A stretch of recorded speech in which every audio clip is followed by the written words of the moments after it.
आज हम राजस्थान की प्राचीन सभ्यताएं पढ़ेंगे। राजस्थान की जो प्राचीन सभ्यताएं हैं काफ़ी अच्छा महत्वपूर्ण टॉपिक है, जिसमें से एग्जाम में एक दो क्वेश्चन पूछे जाते हैं। तो राजस्थान की जो प्राचीन सभ्यताएं हैं उनमें हम अगर सभ्यता लें तो एक महत्वपूर्ण सभ्यता होती है कालीबंगा सभ्यता। कालीबंगा जो सभ्यता है इसको पढ़ेंगे हम। तो कालीबंगा सभ्यता, इसमें ये शब्द है कालीबंगा। कालीबंगा ये शब्द स्वयं सिंधी भाषा का शब्द है, सिंधी भाषा का शब्द है, और इसका जो अर्थ होता है वो होता है काले रंग की चूड़ियां। काले रंग की चूड़ियां, तो इसका एक अर्थ हुआ काले रंग की चूड़ियां, जो कई बार छोटे एग्जाम में पूछ लिया जाता है कि कालीबंगा किस भाषा का शब्द है, तो सिंधी भाषा का शब्द है, और इसका जो अर्थ होता है वो होता है काले रंग की चूड़ियां। अब इस कालीबंगा की हम अगर स्थिति की बात करें तो विश्व की कोई भी सभ्यता हो उसकी एक मुख्य विशेषता होती है कि वो किसी न किसी नदी के किनारे जरूर होगी। अगर नदी नहीं होगी तो कोई सभ्यता विकसित नहीं होगी। तो यहां पर जो सभ्यता है कालीबंगा, ये एक सभ्यता है सिंधु घाटी सभ्यता, भारत की महत्वपूर्ण सभ्यता है सिंधु घाटी सभ्यता। उस सिंधु घाटी सभ्यता का ही एक सभ्यता स्थल है, सिंधु घाटी सभ्यता का एक सभ्यता स्थल है। और कालीबंगा वर्तमान में हनुमानगढ़ जिले में है। वर्तमान हनुमानगढ़ जो जिला है वहां पर कालीबंगा नामक स्थान है, और एक सभ्यता स्थल है सिंधु घाटी सभ्यता का। तो सिंधु घाटी सभ्यता आद्य ऐतिहासिक काल की सभ्यता थी। आद्य ऐतिहासिक काल की सभ्यता है। और आद्य ऐतिहासिक जो काल है उसमें इस समय यहां पर आद्य ऐतिहासिक काल में कांस्य धातु था, कांसा, तो इसे कांस्य युग कहा जाता है। तो ये कांस्य युगीन सभ्यता मानी जाती है। तथा सिंधु घाटी सभ्यता एक नगरीय सभ्यता थी, तो कालीबंगा सभ्यता भी एक नगरीय सभ्यता मानी जाती है।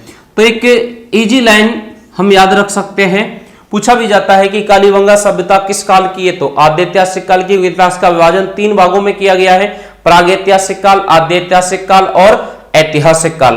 तो बीच का जो आद्य ऐतिहासिक काल है उस काल में सिंधु घाटी सभ्यता आती है और उसी में कालीबंगा सभ्यता है। तो कालीबंगा सभ्यता आद्य ऐतिहासिक काल की कांस्य युगीन एक नगरीय सभ्यता मानी जाती है। तो यहां पर ये नगरीय सभ्यता है, तो जहां पर भी नगरीय सभ्यता होगी वहां के अगर हम परिवार देखेंगे तो परिवार वहां पर मातृसत्तात्मक मिलेंगे।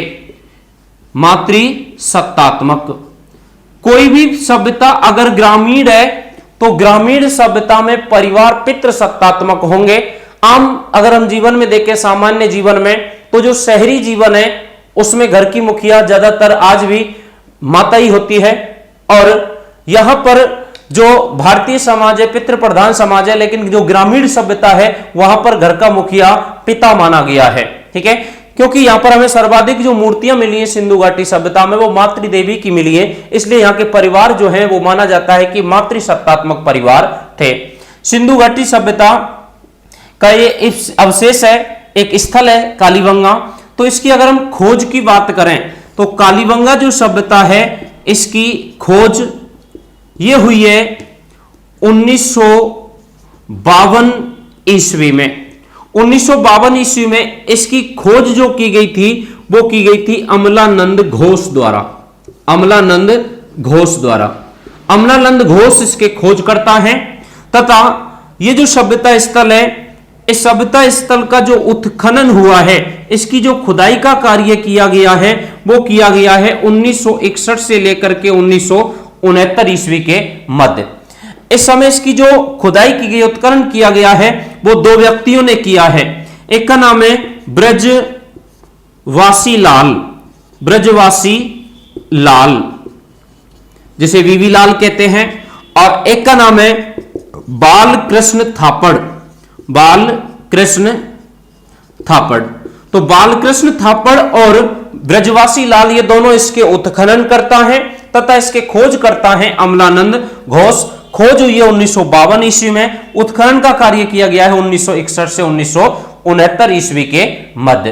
कालीबंगा सभ्यता की स्थिति हनुमानगढ़ जिला है और यहां पर जो नदी है उस नदी का नाम है घग्गर नदी। घग्गर नदी, घग्गर नदी के किनारे ये सभ्यता स्थल विकसित हुआ है कालीबंगा सभ्यता। तो घग्गर नदी के किनारे हनुमानगढ़ जिले में है। कालीबंगा की अगर हम विशेषताओं की बात करें कि हमको यहां से क्या क्या विशेषताएं, क्या क्या विशेष मिले हैं तथा इसके हम समय की बात करें तो ये आद्य ऐतिहासिक काल में कांस्य युग है। C14 कार्बन वैज्ञानिक डेटिंग पद्धति होती है जिससे प्राचीन जो वस्तु होती हैं उनकी आयु का निर्धारण किया जाता है। प्राचीन वस्तु जो है उनका इस कार्बन वैज्ञानिक विधि से आयु का निर्धारण किया जाता है। जो भी खुदाई में हमें यहां से सामग्री प्राप्त हुई उन पर C14 वैज्ञानिक पद्धति का हमने यहां प्रयोग किया और उससे पता लगा है कि यह सभ्यता लगभग 2300 बीसी से लगभग 1750 बीसी के मध्य की सभ्यता मानी जाती है। बीसी यानी ईसा पूर्व, तो 2300 ईसा पूर्व से लेकर के 1750 ईसा पूर्व के मध्य की यह सभ्यता मानी जाती है। इसकी अगर हम मुख्य विशेषताएं देखें तो विश्व में सर्वप्रथम भूकंप के साक्ष्य, विश्व में सर्वप्रथम भूकंप की जो जानकारी मिलती है हमको वो कालीबंगा से मिलती है। हमें हल से जुते हुए खेत के साक्ष्य, हल से जुते हुए खेत के जो साक्ष्य मिले हैं वो हल से जुते हुए खेत के साक्ष्य मिले हैं कालीबंगा से।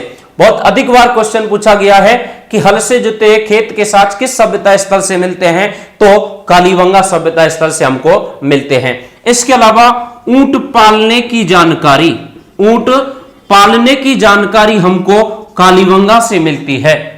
इसके अलावा हमें यहां से शल्य चिकित्सा की जानकारी मिलती है, यानी कि सबसे पहले जो ऑपरेशन प्रक्रिया की जो शल्य चिकित्सा है उसकी जो जानकारी मिलती है हमको वो कालीबंगा से मिलती है। यहां पर हमें कुछ लकड़ी की नाली मिली है, लकड़ी की नाली, तो लकड़ी की जो नाली है उन लकड़ी की नालियां हमें यहां से मिली हैं। तो लकड़ी की नालियों के बारे में भी हमें जानकारी यहां से मिलती है। पूरी सिंधी सभ्यता है, जो सिंधु सभ्यता है, उस सभ्यता की एक मुख्य विशेषता है उसका जो नगर नियोजन है वो बहुत शानदार है। बिल्कुल शहर की तरह एक सिस्टम से बसा हुए नगर मिले हैं। पूरा जो स्थल है हमें सभी वो एक सिस्टमेटिक तरीके से बसे हुए मिले हैं जिसमें सड़कें एक दूसरे को बिल्कुल समकोण पर काटती हैं।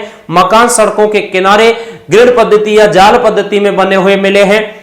जल निकासी की उत्तम व्यवस्था यहां मिलती है जिसमें नालियां मिलती हैं। नालियां 3 प्रकार की थी, कच्ची नाली थी, पक्की नाली थी और लकड़ी की नाली थी। लकड़ी की नालियों की जानकारी हमें कालीबंगा से मिलती है। लकड़ी की नाली जो होती थी ये क्या करते थे कि जो पेड़ होता था उस पेड़ का जो तना होता था उस पेड़ के तना जो होता है उसको एक खोखला करते और खोखला करके बरसात के समय छत से जमीन की नाली से जोड़ देते पानी उतारने के लिए, तो उसे कहा जाता है लकड़ी की नाली। तो लकड़ी की जो नाली है उसके अवशेष हमको कालीबंगा से प्राप्त होते हैं। इसके अलावा और हम विशेषता यहां की देखें तो यहां से हमें फसलों की जानकारी मिलती है जिसमें कपास की फसल, कपास की फसल, गेहूं की फसल, इसके अलावा यहां से हमें जौ की फसल, सरसों की फसल, सरसों की फसल, चने की फसल, इनकी जानकारी हमको यहां से मिलती है। परिवार मातृसत्तात्मक है, मातृदेवी की मूर्तियां हमको यहां से मिली है। सिंधु घाटी सभ्यता मेसोपोटामिया सभ्यता के समकालीन मानी जाती है। कालीबंगा से कुछ हमें बेलनाकार मोहरें प्राप्त हुई हैं और बेलनाकार जो मोहरें हैं वो लगभग मेसोपोटामिया सभ्यता के समकालीन इसको दर्शाती हैं। कालीबंगा के अगर हम सामाजिक जीवन की अगर बात करें तो यहां पर जो समाज था वो मातृ प्रधान समाज है और नगरीय जीवन है और यहां पर जो शव होते थे उन शवों को कालीबंगा में जो डेड बॉडीज होती थी उनका दफन किया जाता था, उनको दफनाया जाता था।